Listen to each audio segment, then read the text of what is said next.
Grazie Presidente. 2 minuti. Sì, preso atto dell'ampia circolazione del virus nelle strutture residenziali per anziani già fortemente colpite nella primavera scorsa e della dichiarazione di Assuggi del 22 novembre sull'impossibilità di procedere al trasferimento di anziani non gravi ma positivi al virus nelle aree Covid, cosa che reputo gravissima.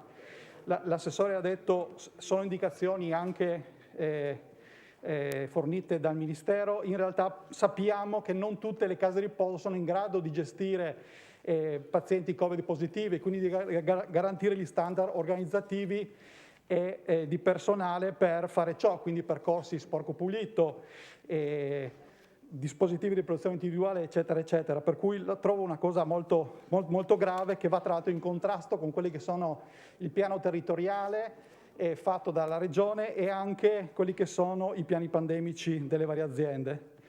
E alla luce delle comunicazioni dell'assessore Riccardi del 12 novembre in merito alla sorveglianza attiva nelle strutture per anziani e in merito all'autorizzazione di competenza della Regione rispetto alle case private, ricordato appunto e chiarito nella mia interrogazione che il parere della Regione obbligatorio sul fabbisogno non è vincolante per l'autorizzazione alla realizzazione e all'esercizio.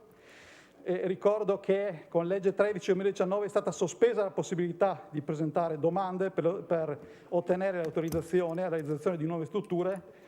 Tutto ciò premesso, si interroga l'assessore competente per integrare quanto da lui affermato in Commissione, in particolar modo riguardo al numero di contagi Covid tra ospiti e operatori e al numero e alla tipologia di nuove realizzazioni e ampliamenti richiesti nel periodo maggio 2018-agosto 2019 nelle varie province dai diversi operatori economici. Grazie.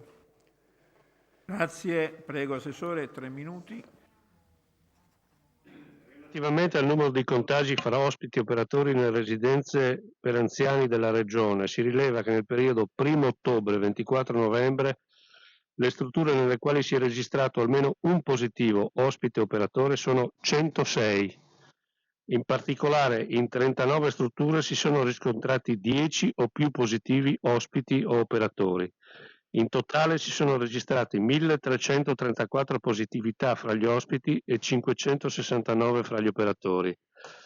In merito al numero e alla tipologia di nuove realizzazioni e ampliamenti richiesti nel periodo maggio 2018-agosto 2019 nelle varie province da diversi operatori economici, si riporta il prospetto che dice: nell'azienda sanitaria Giuliano Isontina il numero richieste di ampliamento sono state 2, il numero richieste di nuove realizzazioni 0.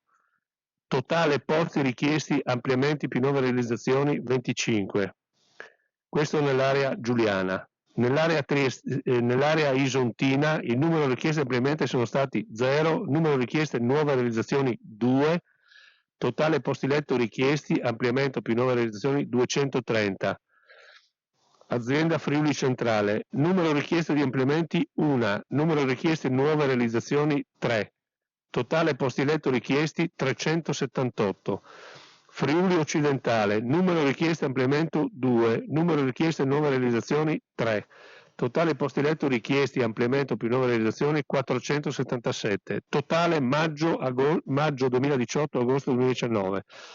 Numero richieste di ampliamenti 5, numero richieste nuove realizzazioni 8, totale posti letto richiesti ampliamento più nuova realizzazione 1080.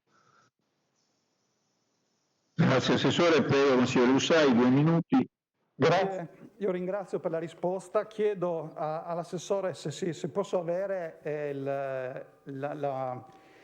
il foglio da cui ha letto per avere i numeri esatti e tra l'altro chiedo se è possibile avere non solo i numeri grezzi ma anche avere in qualche maniera struttura per struttura, casa di riposo per casa di riposo rispetto ai positivi e anche rispetto alle domande in qualche maniera, rispetto alle singole domande fatte.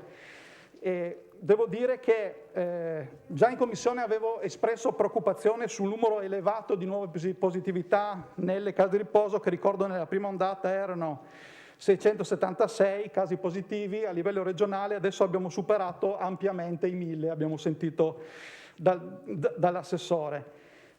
era già successo in primavera con forti criticità, io credo che non si sia agito per tempo, reperendo strutture adeguate per la quarantena.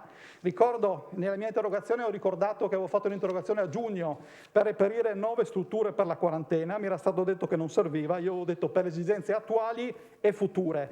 Adesso in qualche maniera non si è agito per tempo sulle strutture per la quarantena, sul reperire e rispondere alla carenza di personale.